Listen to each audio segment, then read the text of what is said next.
Hello friends, Radhe Radhe. कैसे हैं आप सब? आई होप आप सभी अच्छे होंगे। डिवाइन किचन माय वर्ल्ड में आपका स्वागत है। तो फ्रेंड्स, आज हम बनाएंगे बाजरे का चूरमा, जो राजस्थान का फेमस है। एकदम देसी फूड है, बहुत ही टेस्टी बनता है, साथ में हेल्दी भी होता है।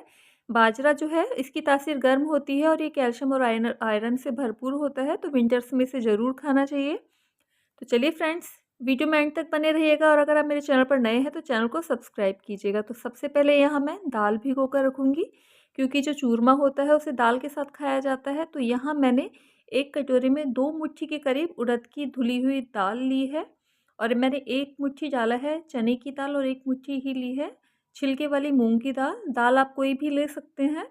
तो ये जो मैंने तीनों दालों को मिक्स करके बना रही हूँ, ये टेस्टी लगती है बहुत ज़्यादा। इसे मैंने 2-4 बार धो लिया था और धोने के बाद में अब मैं इसे कम से कम 15 से 20 मिनट के लिए भिगोकर रख दूँगी। इससे हमारी दाल बहुत अच्छी बनेगी। दाल भीग रही है इतने, यहाँ मैंने एक टमाटर कट किया है, हरी मिर्च कट की है, अदरक, लहसुन है और एक प्याज़ है और हरा धनिया कट करके रखा है। 10 से 15 मिनट हो चुके हैं और जो दाल है वो भी हमारी फूल गई है। वापस इसे 1-2 बार मैं पानी में निकाल लूँगी। और फ्रेंड्स, दाल मैं बनाऊँगी कुकर में। आप जब भी दाल बनाते हैं तो जो दाल के ऊपर जो तरी होती है उसके लिए आप ऊपर से तड़का लगाते हैं, लेकिन मैं आपको एक ट्रिक बताऊँगी जिससे कि आप डायरेक्ट कुकर में दाल बना सकते हैं अगर आपको जल्दी है तो। और उसके ऊपर जो तरी है वो भी बहुत ही अच्छी दिखाई देती है। तो यहाँ मैंने सरसों का तेल गर्म किया था, तेल गर्म होने पर मैंने उसमें जीरा डाला था और थोड़ा-सा खड़ा मसाला कूट कर डाला था, इससे हमारी दाल का टेस्ट बहुत अच्छा आता है। फिर मैंने जो अदरक और लहसुन कट करके डाला था वो डाला है, प्याज़ डाली है, हरी मिर्च डाली है। जब ये सारी चीज़ें हैं फ्राई हो जाएँगी, तो ये देखिए हमारी जो प्याज़ थी, अदरक, लहसुन, हरी मिर्च फ्राई हो गई हैं। उसके बाद मैंने टमाटर डाला है, इसे भी हम भून लेंगे। और फ्रेंड्स, जो दाल है आप कोई भी ले सकते हैं, लेकिन चूरमे के साथ स्पेशली जो उड़द की दाल है वो बहुत ही टेस्टी लगती है। आप खाली उड़द भी बना सकते हैं या फिर मिक्स करके बना सकते हैं। जब सारी चीज़ें भुन जाएँगी तो यहाँ मैंने हल्दी डाली है और यहाँ मैंने डाला है 1 बड़ा चम्मच भर के कश्मीरी लाल मिर्च। इससे हमारी दाल में बहुत ही अच्छा कलर आता है, या कोई भी सब्ज़ी बनाते हैं कश्मीरी लाल मिर्च कम तीखी होती है, इससे कलर बहुत अच्छा आता है। और मैंने थोड़ा-सा डाला है इसमें धनिया।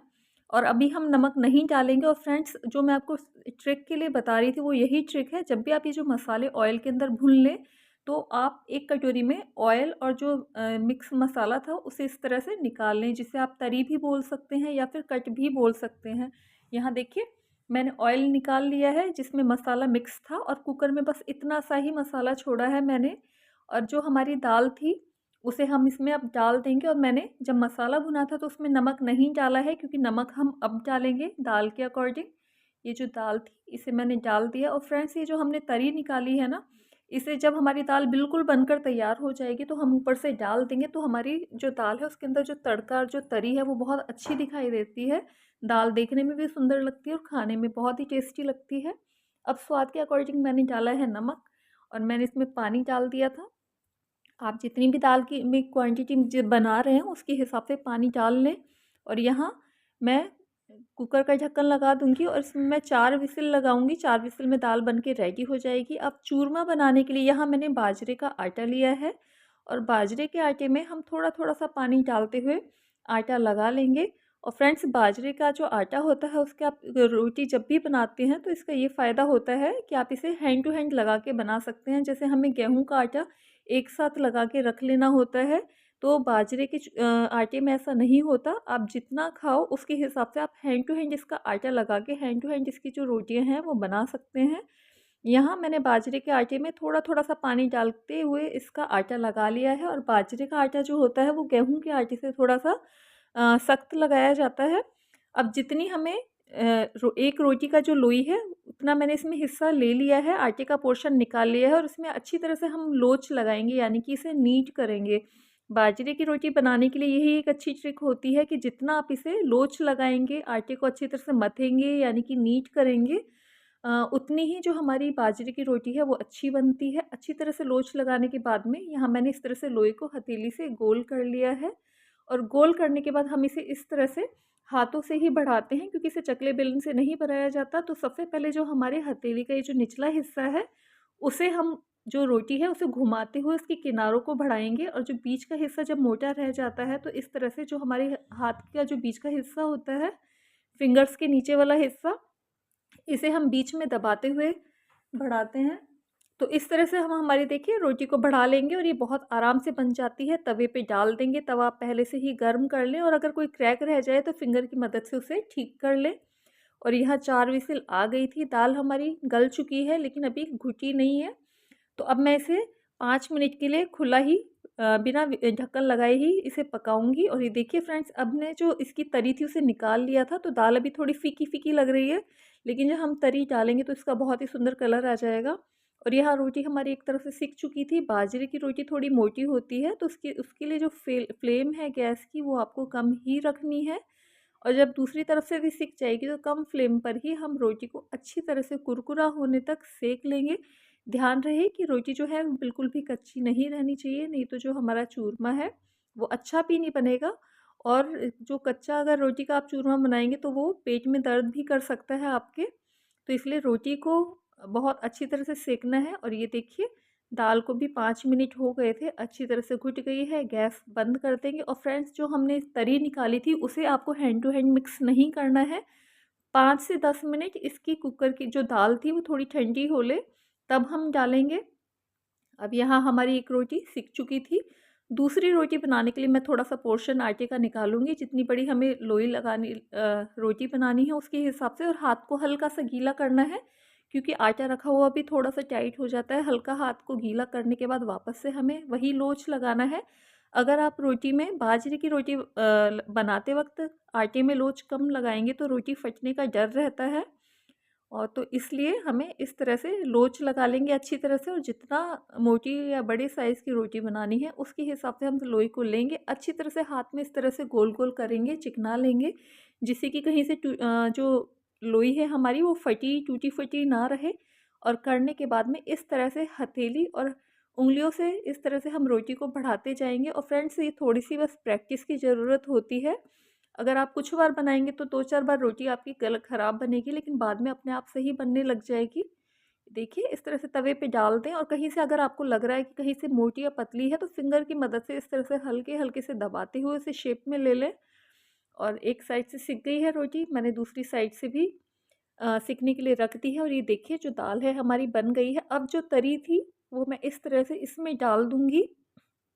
और डालने के बाद में अब देखिएगा फ्रेंड्स, आपकी जब हमने जो तरी ऊपर से डाली है तो इससे कितना अच्छा कलर आया है हमारी दाल का। और खाने में भी इसका जो टेस्ट है वो बहुत ही अच्छा आता है। आप जब भी डायरेक्ट दाल बनाएं तो इस तरह से डायरेक्ट बना सकते हैं, लेकिन थोड़ी सी तरी निकाल दें और बनने के बाद में इस तरह से डालने से हमारी दाल का कलर भी सुंदर आएगा और उसका टेस्ट बहुत अच्छा आता है। अब यहाँ मैंने इसे और टेस्टी बनाने के लिए हरा धनिया है उसे धोकर डाल दिया है। धनिया से हमारी दाल का टेस्ट बहुत अच्छा आता है।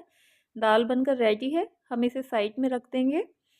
अभी हम हमारी रोटी सेक लेंगे। इस तरह से जितनी भी आप बाजरे की जो रोटी बनाना चाहें, जितना चूरमा बनाना चाहते हैं आप उस हिसाब से बना लें, रोटियां सेक लें। और फ्रेंड्स, ये जो चूरमा बनाना बहुत इजी होता है, बहुत आसानी से बन जाता है और इसका जो टेस्ट होता है ना वो भी बहुत ही अच्छा होता है। इसकी तासीर जो है बाजरे की गर्म होती है, तो बहुत टेस्टी भी होता है, लेकिन साथ में हमारे बॉडी को हीट देता है, तो इसे आपको खाना चाहिए ज़रूर। और हेल्दी भी होता है। तो देखिए इस तरह से आप मेक श्योर कर लें कि आपकी जो रोटी है बिल्कुल कच्ची ना रहे, अच्छी तरह से कड़क सिक जाए। और फ्रेंड्स, आप चाहें तो हैंड टू हैंड इस तरह से गरम रोटी को आप हाथ से मस लोगे ना तो ये आराम से इसका जो चूरा है वो हो जाता है। और उसमें डायरेक्ट आप गुड़ और घी मिलाकर ऐसे ही खा सकते हो। अगर आप 1 या 2 रोटी का चूरमा बना रहे हैं तो हैंड टू हैंड रोटी को इस तरह से आप मीड लें, हाथों से मसल लें और उसमें थोड़ा-सा गुड़ और जो घी है वो डाल दें। लेकिन ज़्यादा क्वांटिटी में बना रहे हैं ना तो इस तरह से आप मिक्सर जार में डालकर और उसे पीस लें। बहुत आसानी से बन जाता है, बहुत ईज़िली बन जाता है। और इसमें बूरा नहीं डाला जाता, इसमें गुड़ डाला जाता है। गुड़ की तासीर भी गर्म होती है, खून साफ़ करता है, टेस्टी भी होता है, साथ में हेल्दी भी होता है।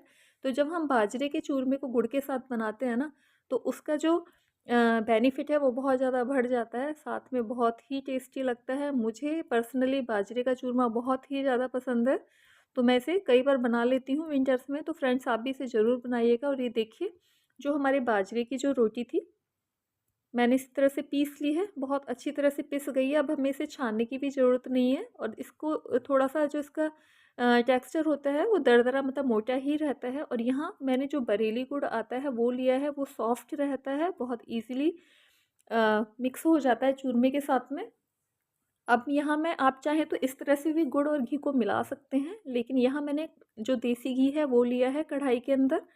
और जितना आप घी खाना पसंद करें उसके हिसाब से ले सकते हैं। वैसे जो बाजरे का चूरमा होता है उसमें घी बहुत ही कम लगता है, मतलब जैसे हम गेहूं के आटे से जो चूरमा बनाते हैं उसमें घी अच्छा डाला जाता है, अच्छी क्वांटिटी में डलता है, तभी उसका टेस्ट बहुत अच्छा आता है। लेकिन जो बाजरे का चूरमा होता है उसमें घी बहुत ही कम लगता है, बहुत कम घी से ही वो बहुत टेस्टी बन जाता है। तो ये जो गुड़ था, ये देखिए हम अपने अकॉर्डिंग ले लेंगे, कितना मीठा खाना पसंद करते हैं अंदाजे से उस हिसाब से ले लेंगे।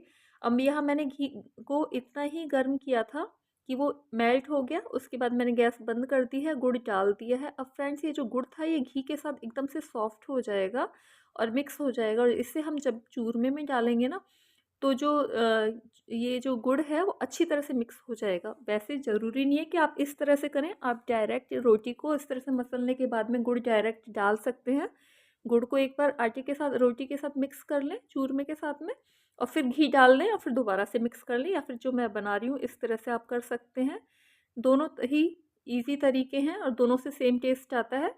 तो यहाँ मैंने जो घी था उसमें गुड़ को अच्छी तरह से मिक्स कर लिया। बस इसमें ये बेनिफिट है कि अब जैसे कई बार गुड़ के डले रह जाते हैं तो कई बार अच्छा नहीं लगता वो खाने में कईयों को, तो इस तरह से आप घी में मिक्स कर लें तो गुड़ घी के साथ बिल्कुल एकदम मेल्ट हो जाता है, अच्छी तरह से मिक्स हो जाता है। और मिक्स होने के बाद में चूरमे में इक्वली मिल जाता है, मतलब कहीं ज़्यादा कम कहीं कम नहीं रहता, इक्वली उसे मीठा कर देता है। अभी ये थोड़ा सा घी और गुड़ था जो हल्का सा गर्म है, तो मैं थोड़ा सा चम्मच से इसे मिक्स कर लूँगी जिससे कि हल्का सा ठंडा हो जाए। और ठंडा होने के बाद में इसे हाथों से अच्छी तरह से मिक्स कर लें जिससे कि घी और जो गुड़ है वो हमारे चूरमे के साथ में अच्छी तरह से मिक्स हो जाए। और फ्रेंड्स जो बाजरे का चूरमा है उसमें कोई इलायची या ड्राई फ्रूट्स डालने की ज़रूरत नहीं होती, लेकिन अगर आप खाना पसंद करते हैं तो आप डाल सकते हैं, वैसे कोई भी ज़रूरत नहीं होती है। और ये सिंपल ही बहुत टेस्टी लगता है। राजस्थान का जो दाल बाटी चूरमा है वो फेमस डिश है, प्रसिद्ध भोजन है, देसी खाना है। और इसी तरह से जो बाजरे का चूरमा है वो भी राजस्थान में बहुत ही बनाया जाता है, बहुत ही फेमस। और ये देखिए फ्रेंड्स, इस तरह से भी आपको मेरे हाथ में दिखाई दे रहा है कितना ज़्यादा घी दिखाई दे रहा है। तो जो बाजरे का चूरमा है उसमें बहुत कम घी यूज़ में लिया जाता है। तो देखिए इस तरह से आप जितने भी, चाहे आप खुला भी रख सकते हैं या फिर इसके लड्डू भी बना सकते हैं। अभी जो चूरमा है थोड़ा सा गर्म है, मतलब जो घी और गुड़ था वो भी गर्म था, रोटी हमने पीसी थी वो भी हल्की सी गर्म है, तो ये थोड़ा सा सॉफ्ट है। लेकिन जैसे ही सारी चीज़ें ठंडी होंगी तो एकदम से, क्यों घी ठंडा होने के बाद जम जाता है, तो ये मतलब थोड़े से हार्ड हो जाएंगे। और इस तरह से आप जो सारे जो लड्डू हैं जितनी भी आप क्वांटिटी में बनाना चाह रहे हैं उतने बना सकते हैं। साइज़ आप अपने अकॉर्डिंग बड़ा या छोटा कर सकते हैं या फिर इसे खुला भी रख सकते हैं, टेस्ट जो है वो सेम ही होता है। तो इस तरह से फ्रेंड्स हम हमारे सारे जो बाजरे के लड्डू थे उसे बना लेंगे। साथ में मैंने बनाए थे चूरमे के साथ में बाजरे की ही रोटी। तो फ्रेंड्स ये देखिए हमारी जो दाल है टेस्टी सी बाजरे की रोटी है, और बाजरे का चूरमा जो है वो बन के रेडी है। ये बहुत ही टेस्टी लगता है, और आप इसका और टेस्ट को अगर इन्हेंस करना चाहते हैं तो इसमें भुने हुए तिल भी मिक्स कर सकते हैं, उससे भी इसका टेस्ट बहुत ही अच्छा आता है। तो फ्रेंड्स आप भी ये जो बाजरे का चूरमा था इसे ज़रूर ट्राई कीजिएगा, हेल्दी भी और टेस्ट भी दोनों का अच्छा कॉम्बिनेशन होता है। तो आप भी इसे ज़रूर ट्राई कीजिएगा, और अगर आपको आज की मेरी रेसिपी पसंद आई हो तो आप इसे लाइक कीजिएगा, फ्रेंड्स और फैमिली के साथ में शेयर कीजिएगा, और मेरी नई नई रेसिपीज़ देखने के लिए मेरे चैनल को सब्सक्राइब कीजिएगा। और फ्रेंड्स आप मुझे कमेंट करके भी बता सकते हैं कि आपको मेरी जो रेसिपीज़ हैं वो कैसी लगती हैं।